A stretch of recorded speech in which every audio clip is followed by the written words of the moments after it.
Hola, muy buenas tardes. Soy alumno Kermuni Flores Rojas de la Universidad Latinoamericana de la carrera de Medicina del curso intersemestral de Fisiología 1. El día de hoy hablaremos un poco sobre las glándulas suprarrenales. Bueno, comenzando con el objetivo, aprenderemos sobre las glándulas suprarrenales, dónde se encuentra cada una de ellas, qué capas tienen y qué función tienen o qué es lo que hacen. Bueno, comenzando con una pequeña definición, es una glándula endocrina localizada en el polo superior del riñón, que secreta corticotiroides, andrógenos y catecolaminas. Básicamente sería esta zona de aquí. Esta sería la glándula suprarrenal. Si bien sus funciones pueden ser diferentes, esta se encuentra la respuesta al estrés, niveles de andrógenos, metabolismo de carbohidratos y glucosa. Bueno, esta glándula también produce hormonas esteroideas, epinefrina y norepinefrina.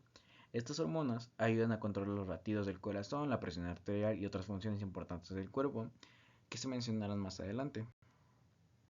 La glándula suprarrenal se dividirá en dos zonas, en una que se llama corteza y otra médula.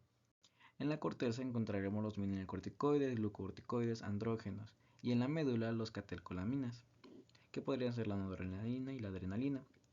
En la corteza suprarrenal produce hormonas denominadas córticos suprarrenales, las cuales incluyen corticosteroides y andrógenos que promueven la retención de agua y sodio durante los periodos de estrés. El resultado final de este efecto es el aumento de la presión sanguínea. La corteza consta de tres zonas, las cuales son, bueno, siguen las tres capas, que es la zona glomerular, zona fascicular y zona reticular. En la zona glomerular es la capa más externa y produce mineralocorticoides, de los cuales el más importante es la aldosterona. Esta hormona suprarrenal actúa en la retención de sodio, potasio y agua en los riñones. La producción de aldosterona es promovida principalmente por la angiotensina 2, que sería esta capa, la más externa, y después sigue la zona fasciculada, que sería la capa intermedia.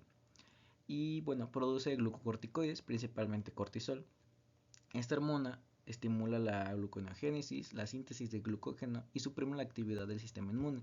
La secreción de cortisol está regulada mediante el mecanismo de retroalimentación negativa que comienza con la ACTH.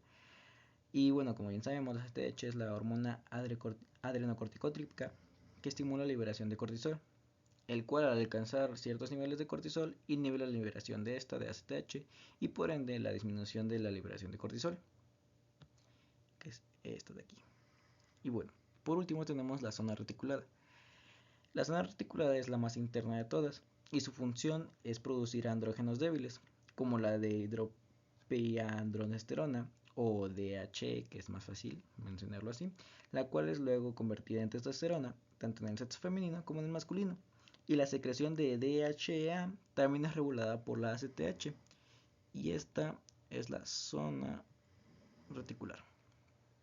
Bueno, también tenemos la zona más central de todas, que es la médula suprarrenal, donde la médula suprarrenal es la parte que básicamente nos debería embriológicamente de la cresta neuronal, tal como todos los ganglios de nervios del cuerpo, y es por esto que algunos autores consideran que la médula suprarrenal es un conjunto de neuronas simpáticas postganglionares modificadas, y la médula suprarrenal está compuesta por células cromafines. La función principal de estas células es secretar catecolaminas tales como la adrenalina y epinefrina, y la noradrenalina o norepinefrina. La secreción de estas hormonas está regulada por el sistema nervioso simpático, en otras palabras, por las fibras nerviosas simpáticas que inervan la glándula suprarrenal.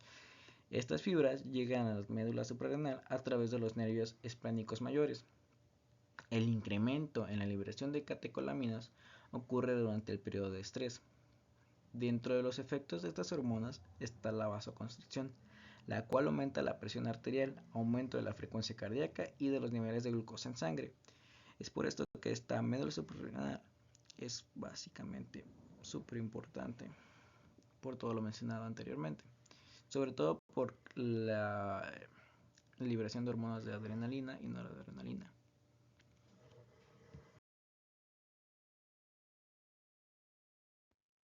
Y bueno, comentaremos un poco también sobre la vascularización y drenaje linfático, que la vascularización básicamente será la irrigación proveniente de las tres fuentes, de las arterias frénicas inferiores, que proporcionan las arterias suprarrenales superiores, y la aorta abdominal, que proporciona las arterias suprarrenales medias. Las arterias renales proporcionan las ramas suprarrenales inferiores. Aquí tenemos cada imagen. Esta es la superior, que la superior se origina desde la cara anterior de la aorta abdominal y justo por encima del tronco celíaco. Y tenemos la media, que esta arteria media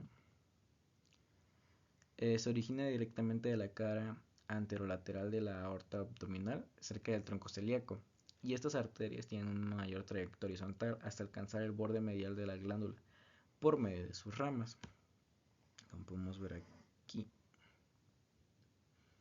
Y bueno, además de cada arteria renal, proporciona una rama suprarrenal inferior, que serían estas, las inferiores.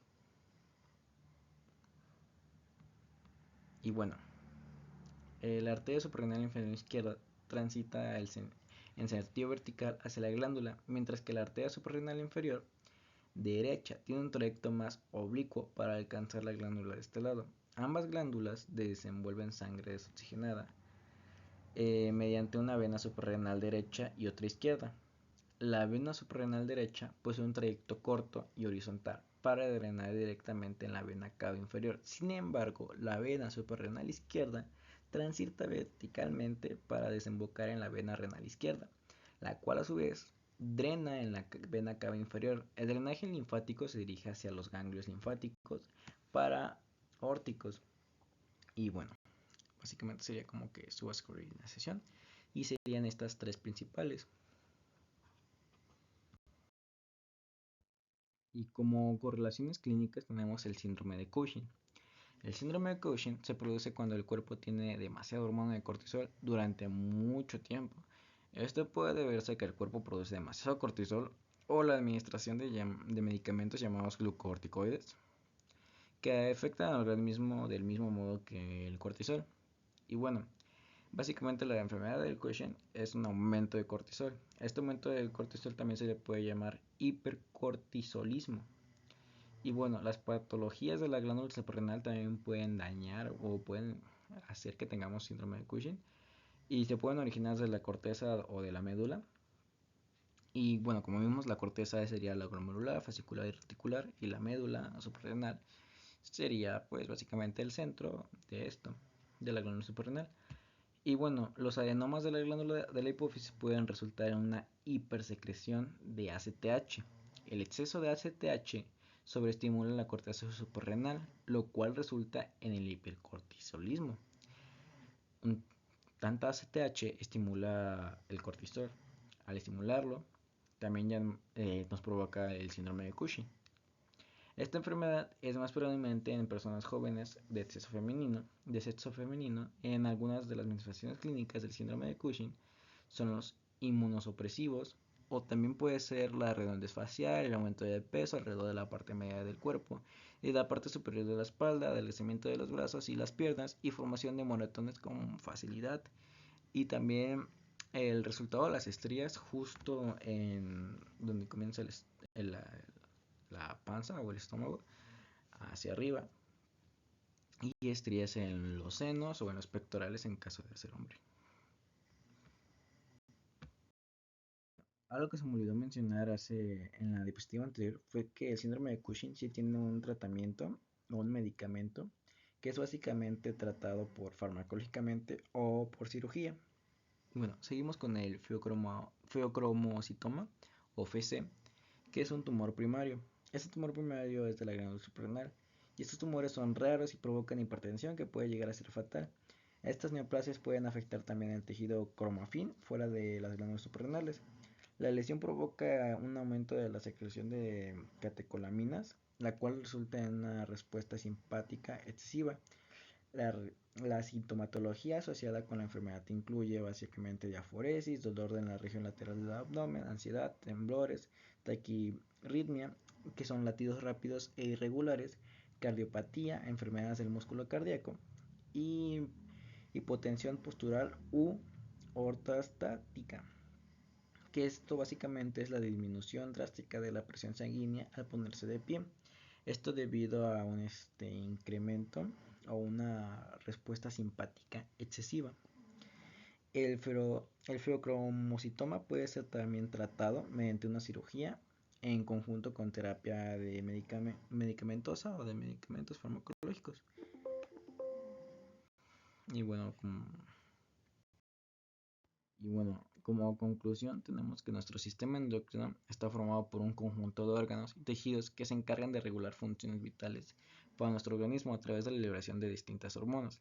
Aspectos tan importantes para la supervivencia como el buen funcionamiento, el metabolismo o el sistema inmunitario, incluso dependen de una gran medida de las glándulas suprarrenales, dos pequeños órganos encargados de secretar al torrente sanguíneo hormonas como el cortisol, la adrenalina o la noradrenalina.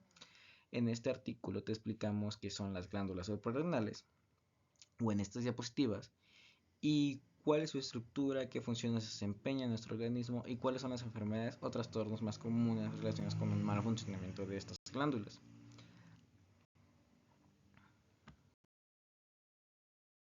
Gracias por la atención y esto fue todo lo del video de hoy.